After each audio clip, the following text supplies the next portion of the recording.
and welcome back to Vintage Disney here on Brian Sings Her Cool. It sounds like a horror film.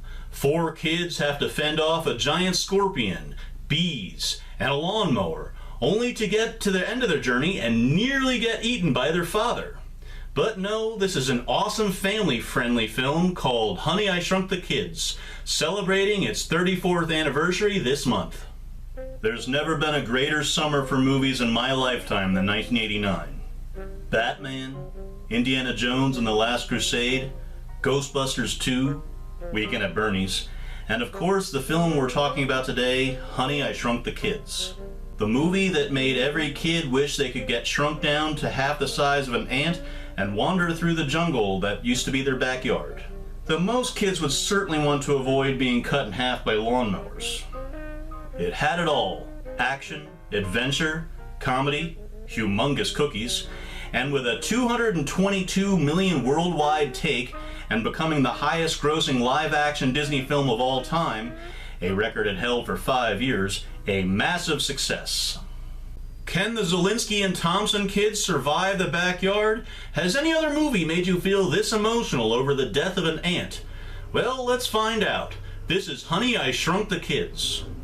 The film started life as a script called Teeny Weenies, which came from the mind of horror director Stuart Gordon, director of 1985's Reanimator. After deciding that was a rather ridiculous name with little appeal, it was changed to Grounded, then The Big Backyard, and then finally, because of a line in the film, it was retitled Honey, I Shrunk the Kids. The filmmakers wanted Chevy Chase as Wayne Szalinski, but he was too busy filming Christmas Vacation. John Candy was asked, but he also turned it down, suggesting his friend Rick Moranis. Interesting to note, the role of Louis Tully from Ghostbusters was actually offered to Candy first, but he turned it down, and of course it went to Moranis as well. Candy always regretted turning down Ghostbusters. Rick Moranis stars as Wayne Szalinski, a scientist attempting to create a ray gun that can shrink and grow objects. Unfortunately, every attempt has been met with disaster, until that is one of the neighbor's kids, Ron, hits a baseball through Wayne's window, turning on the machine and becoming the missing piece needed to get the machine to work. When going to retrieve the ball, Ron and Wayne's son Nick get shrunk down. Soon they're joined by Wayne's daughter, Amy, and the neighbor's eldest son, Russ Jr. Unaware that his kids are now microscopic, Wayne destroys the machine in a fit of rage, sweeps up the nuts and bolts, and the kids, and throws them out with the garbage. Now the kids must brave the long journey through the backyard and back home to see if Wayne can get them back to normal size. I loved this film growing up, and still do. I really enjoy the practical effects, which may look dated to modern audiences, but they were top-notch at the time, and still give the film its own charm. Some are simple ideas that work perfectly in the film, like a tank filled with fake milk, and tractor tires coated in foam, for the scene where Nick falls into his dad's Cheerios. Utilizing elaborate sets, stop motion and creature effects from the team that also brought us Men in Black, the film takes inspiration from classic sci-fi films like The Incredible Shrinking Man, but creates a fresh, exciting family flick.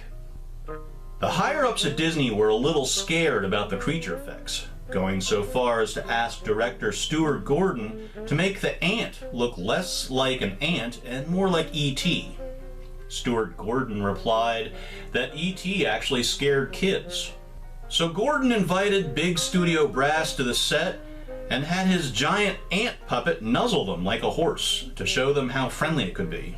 Studio brass approved the effect. Auntie took 12 puppeteers to operate.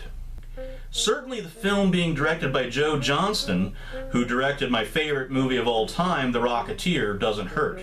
Joe Johnston replaced Stuart Gordon as director, who left the project due to sickness. The score even comes to us from James Horner, who wrote the score to The Rocketeer.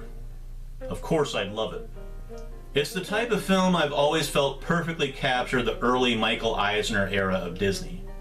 There's no politics or anything like that. It simply offers great entertainment for all.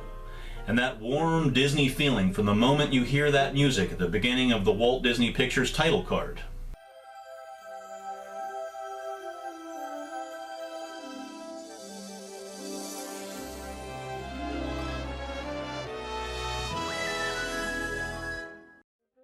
Man.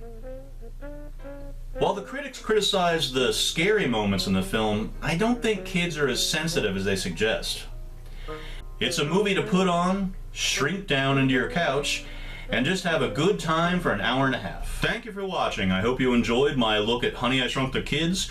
If you want to be kept up to date as to when I release a new video, go ahead, hit that subscribe button. And if you really want to be notified, hit that bell as well. I'm Brian, and I'll see you next time.